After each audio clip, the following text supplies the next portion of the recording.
So these are intercooler clamps. I bought these off of Amazon. Brand name is Evo Energy. So you know what that means. Not China special. I bought these two. These are 2-inch aluminum elbows. And these will go on my intercooler. This is my old intercooler. I'm just showing you. The other one's kind of mocked up in the car. 2.5. You know, plop it like that right there. Instead of having I had 90s silicone couplers, and you know, silicone couplers. You know, some over time they'll leak, they'll get ripped. And if they're like tired from the heat or whatever, they'll expand or they just become weak. So let's say when you're pushing a decent amount of boost, it'll expand. This is not gonna expand. That's why I'm doing that. And I'm trying to reduce as many silicone couplers as much as I can. So like I said, Evo Energy brand, eBay special, China special, I don't know. So this is how this one works, right? Push the button right here, pull it out, and then it's a clamp. Take it off, and then it's got this little, I don't know what this is. I don't know what that is, but it has one of these. It's ribbed on the outside, and then the actual clamps have O-rings in them.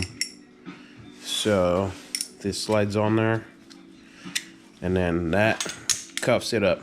So the reason why I went with this was, as I've said a lot of times, I'm building an 8-valve because, you know, 8-valve, we're doing it on a budget. So I could have bought maybe like the Alpha Locks or the Vibrant ones, but I can't justify spending what, $300 for two of these. They're better, that's for sure. They're definitely better quality, better everything. But I don't know, I'm just cheap, okay? Leave me alone. The other thing, so I'm gonna take off these O-rings here, set them on the side. So I seen somebody on YouTube do a test on these. They're like, are these cheap ass clamps even worth it? And they did a test. It's actually a legit test because you had the clamps closed up, right? Like, let me show you, like this one right here.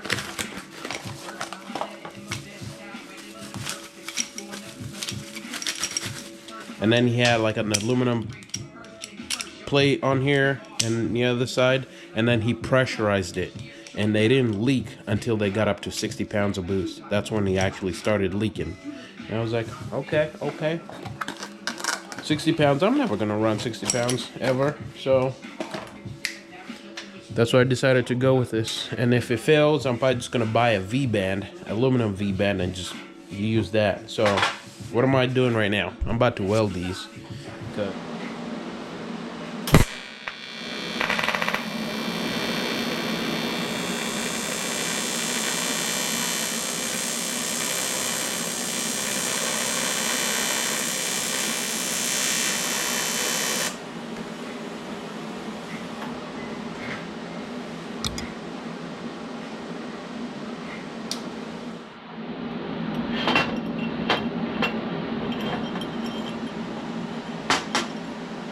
So I fusion welded this one on the inside. Probably gonna try and clean that up a little bit better, but yeah, it's welded both in and out.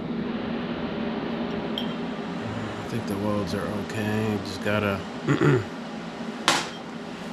waiting for the head to get back from the machine shop, and then I'll actually mock everything up.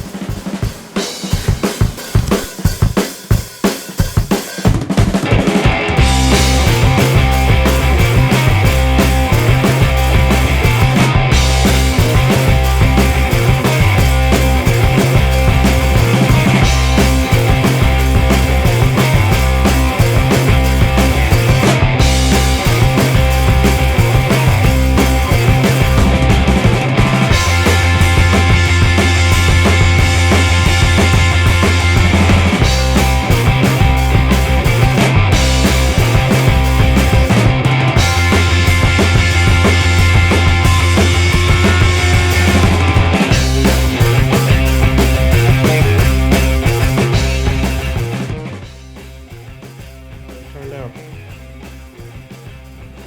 So no more silicone couplers and all that. So, and then I'll do the same on this side, but I'm kind of waiting on the head to come back on from the machine shop, and then I can put the intake manifold in, kind of, because the angle up and down, I think on this side, usually this might have to point up a little bit. This side I can just freestyle it, because intake is about here, so I'm gonna have to do like a whoop-de-whoop, but it's not a big deal. But, yep.